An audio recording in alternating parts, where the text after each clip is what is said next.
So we barely know Francette, nicknamed Fran, but I'm already gonna say she's probably best girl in this show. Her energy is amazing, but I have to admit, the fact that she nearly nutted so hard from seeing best boys dressed up as best girls, I think if one more person would have walked in that room dressed up, her eyes would have, like classic cartoon fashion, would have bulged out of her head, and we would have saw the ghost of her float off, and she would have isekai'd herself.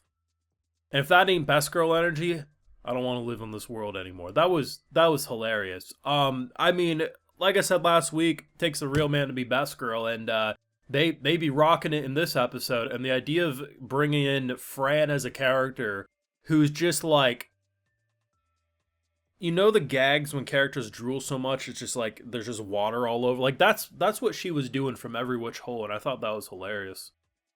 Want to see my full thoughts on these episodes, support my work, we do got the Patreon, full and cut live reactions, available exclusively over there if you're so interested. So, I think after this episode, I might be willing to say this dad might be one of the most busted, if not the most busted Villainess characters I've ever seen. Mainly because elegant cheat, right? Like, that's the thing. I've been 50-50 if elegant cheat was like an actual thing or if it was more of a joke of the dad being like, just the dad's so professional that he thinks it's a skill. I think it's pretty clear it's a skill at this point, and even if it wasn't, it doesn't change the fact that his mannerisms are so good at manipulating the masses into always thinking he's right. So, the play that they're putting on, right, for the final episode, there's like the whole thing about how both Anna and Grace have to essentially play two characters when minds are kind of swapped around. So personalities would be different despite still being physically them. So, the one personality that, Papa Dearest is supposed to play is really rude, right? And every time he tries to read the lines, it comes out so, like, professional, like... If it was, screw you, Mom, I don't want dinner, it would be, Madame, that is the most delicious dinner I've ever experienced. Oh, wait, let me... That was a flub. I'll try this again. The line says, Dad, you're a piece of shit. Father, there's no way anyone else could pull off the stench just like you. It's just, for some reason, this elegant cheat just continuously makes everything read as professional, which it does kind of explain a lot given that no matter how hard he's tried to like put the effort and attention on Anna, or even when he was trying to be a little more bad, like it just never worked. I like that they actually rationalized it as like an elegant cheat rather than just, oh, it's Isekai MC, so of course everyone just worships. No, like this man was destined to be the front and center no matter what because of how this operates.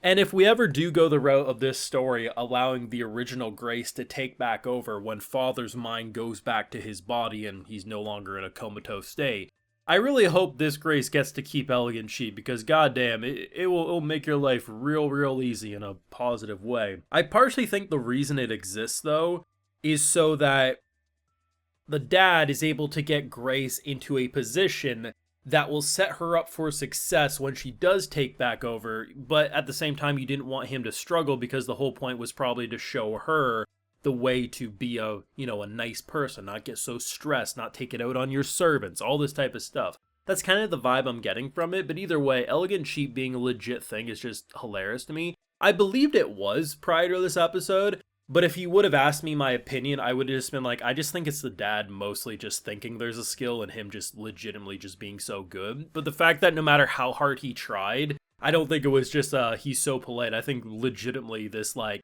game-like system that isn't a game because it's a real world somewhere off that's influencing it or, kind of mirroring a game is just like making it so it's impossible. The mom, though, is coming over to see the play. The mom at face value always appears evil. She's always like appeared that every time we've seen about her or heard about her. But the fact remains that the entire reason her household, has like a couple hundred servants, they don't need that many, but it's so that people have, education and room and board and can feed their family. Like she's a very progressive person. So at the end of the day, she appears maybe mean at face value, but all of her actions are nothing other than complete and utter nice.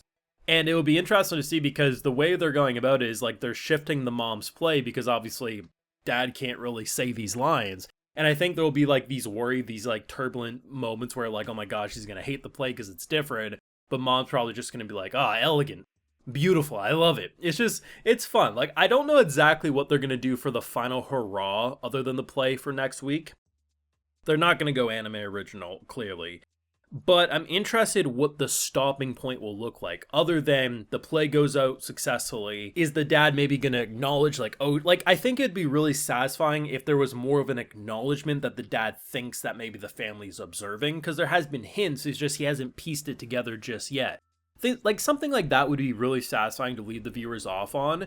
But out of any show in, I think, recent Isekai Villainess memory that deserves a season 2, this one, alongside Villainess, who goes down in history, are the shows that I really wish would get a season 2, because as far as I know, the only Villainess anime that's ever gotten a season 2 in the past, like, 6-7 years was the Baccarina show. And that's the weakest Villainess show I've ever seen. Yeah, sure, it was kind of like the one that helped get things going, but there's so many of these good Villainess shows coming out, and they just never get season 2s. So please, for the love of God, do this, because this is a very funny and fresh take. But, you know, if for some reason this gets kind of left and we never see more, I think most of us can probably headcanon how he gets out of this. You know, ultimately the OG Grace, you know, it was going to take over. There'll probably be some sort of conversation. We already teased it in episode 8 or 9, in that area anyway, of her stuck in the birdcage. So something like that will happen. They'll probably eventually have a conversation. It'll be a passing of the torch thing. Like, I can see how they would most likely go about it, and even though I think the ending's most likely predictable, that doesn't make it bad, but all the stuff to build into it I think will be very enjoyable to witness. So hopefully we do get to see it, but if not for some reason, I can still look at this show as a worthwhile time, and I could still recommend it even if it is unfinished, which I will say about half the Villainess shows I can't do that for, because they are so abrupt and it's harder to say where they want to go. This one, despite me thinking I know where it wants to go, I feel like is more satisfying because of that, if that makes sense. But Fran as a character is best girl. I like that type of dynamic, the one that will slam their face in the ground because they're like, oh, god damn it, I never should have done that. It's just so over the top and ridiculous, and it cracks me up. And the fact that she's drooling over the cross-dressing boys just adds to the dynamic all the more. Very, very fun episode. And I'm excited to see what they do with the play. I mean, back in the 2010s, a common way you would end a show, especially rom-coms, would be fireworks or plays. So the fact that we're probably combining the two here and the play actually sounds fairly interesting has me excited, so we'll see where it goes. But yeah, Best Girl almost nutted so hard she isekai'd herself. That's fantastic. Thoughts down below. Leave a like if you enjoyed. Subscribe if you're new around here. Of course, ring that bell. Like I mentioned, we got those full live reactions over on Patreon. And hey, while you're over there, I'll also give you a video shout out. So today we got Bag the Noni, Calvin, Jessica L. Compton, Ishta, Eternally Lost, Mauve, Jarl Balgrove, Omar, Jay Vorty, Daniel Costco, and we also have Small Dolph. So I appreciate the support, everyone. Please take care. You'll have a good one.